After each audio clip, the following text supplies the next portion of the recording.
Okay, so today's video reflection is based on a piece that we read this week, very powerful, that's called Context and Perspective: Who Migrates and What Are the Risks? It generally shifted the way that I think about global mobility and about the human aspect of migration. So, we will be walking through the main ideas of the text, but also answering the questions that we are given each week. So when we think of migrants, what comes to mind? Usually for me, it's a young man crossing a jungle or a desert, a family that arrives at a border, or a very overcrowded truck or boat in a very mysterious setting. Now, while these are very real and painful images, the writer urges you to think beyond them.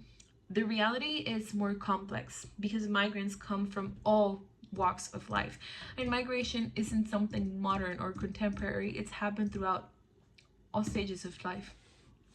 Migrants can be men, they can be women, children, elderly people, professionals, students, survivors of trauma, people with disability, and far beyond. Migration isn't a monolith. Some people migrate for education or for work, and that's what we might call voluntary migration. Now, other people force this way of forced migration. They are fleeing war, they are fleeing persecution, poverty, or the impacts of climate change, especially in these so-called first world countries that have a very high rate of contamination. But here's the thing, even the so-called voluntary migration can be rooted in necessity. Is it truly a choice to leave your country when staying means starvation or violence? The line between voluntary and forced is often a lot blurrier than we might think. Now, who is at risk? The reading goes even deeper, and it talks about the nuances of vulnerability. It introduces categories like refugees, asylum seekers, internally displaced people, victims of trafficking, and more. But the writer warns you not to get lost in these labels. While they are useful for policy, they don't always reflect a person's lived experience. For instance, a woman fleeing gender-based violence may not qualify as a refugee because her case doesn't fit into a very narrow legal category. But does that mean she isn't looking for asylum and that she isn't in danger? Absolutely not. It makes you realize how bureaucratic definitions often exclude people who need help the most. And it makes you question how much of migration policy is shaped by empathy and how much of it is shaped by fear and control. Now, is migration the risk, or is it that we are migrants without protection?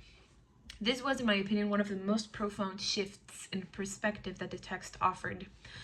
Often, migration is framed as a risk.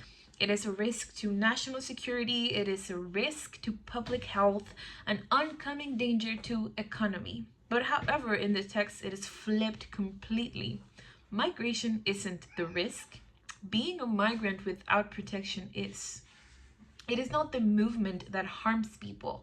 It's the dangerous journeys, the exploitation, discrimination, and the denial of basic rights that turn migration into a threat to the migrants themselves. This reframing, I hope, it helps understand that if we want a safer migration, we need better systems of support, not higher walls. We need compassion-based policies, not ones that are based on fear. And protecting the people on the outside from the people on the inside.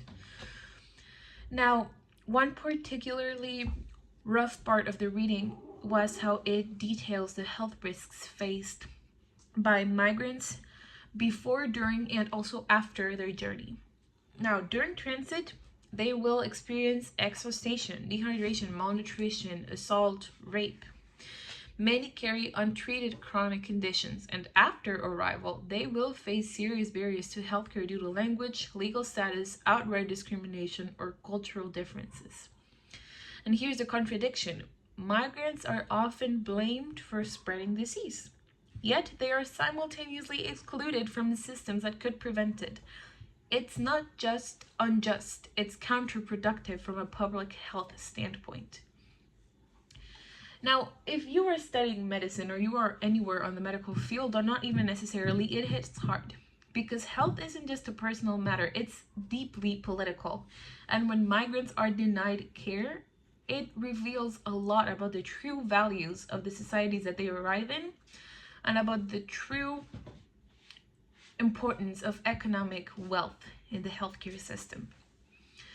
Now, was anything unclear or challenging? It's a little bit confusing how arbitrary the legal frameworks can be. Who exactly decides whether someone is a refugee, an economic migrant, an undocumented person, an asylum seeker? The process can be very opaque and it's full of technicalities because two people fleeing similar situations may end up with totally different outcomes based on a single document, an inconsistent border officer, or shifting policy. So it makes me wonder how many people are turned away simply because their story doesn't fit the mold or because someone heard it wrong. And mainly because the system didn't really take the time to listen. Now, I've always known that migration is a complex issue. It's a complex issue. It is talked about a lot. But this reading humanizes it in a way that statistics or headlines never can. Mostly what changed for me was realizing how much privilege shapes who gets to move around safely and who doesn't.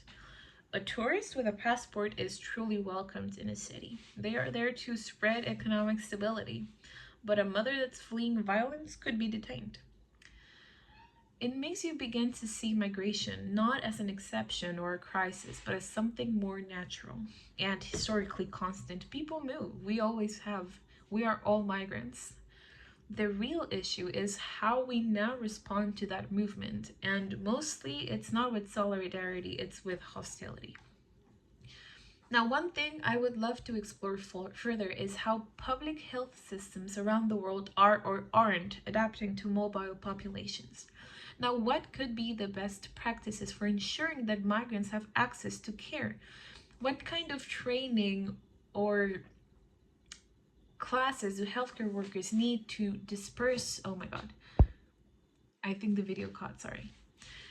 To disperse populations with compassion and cultural sensitivity. Another area that I would like to dive in is gender and migration. The risks that are faced by women and people who are part of the LGBT community are so much more different. They are hidden often and they are much less addressed, which is something that I feel deserves much more research, awareness, and action. So, migration is not the problem. The problem mainly is injustice. The problem is that we do live in a world where some people are forced to risk everything because the conditions that they are currently living in are not adequate for their survival, while other people are free to move with ease. A lot of this welcoming or not to migrants in different countries has a lot to do with political standpoints and economic stability of the country, and whether or not it is beneficial for people at that time to receive people in. The writer is called Mary Howard Knipe, and her text reminds you that behind every migrant statistic, there is a person. Behind those thousands of numbers of people, we recently experienced it a few years ago. People from Haiti were coming to Tijuana, and a lot of people were deeply offended by that. Because they said, as it's been always said, that people from Mexico coming to the United States are going to steal the jobs and they're going to make the hospitals more crowded, and the children are going to be intertwined with our children at school. Everyone that migrates is a person with dreams, with fears, and with family, and someone who more often than not is just trying to survive. We are all people, and there needs to be a change in the narrative. So you need to stop seeing migrants at risks, and the risk is there, but it's towards them. The systems that should be protecting them, punishment, and listening to the stories is the most crucial part of this. because understanding migration isn't about politics or policy. It's more about the humanity that is within us to understand these underlying issues and offer our help the most in the best way that we can. So thank you for watching. Today's topic was really interesting to me, and I hope that the conversation is open.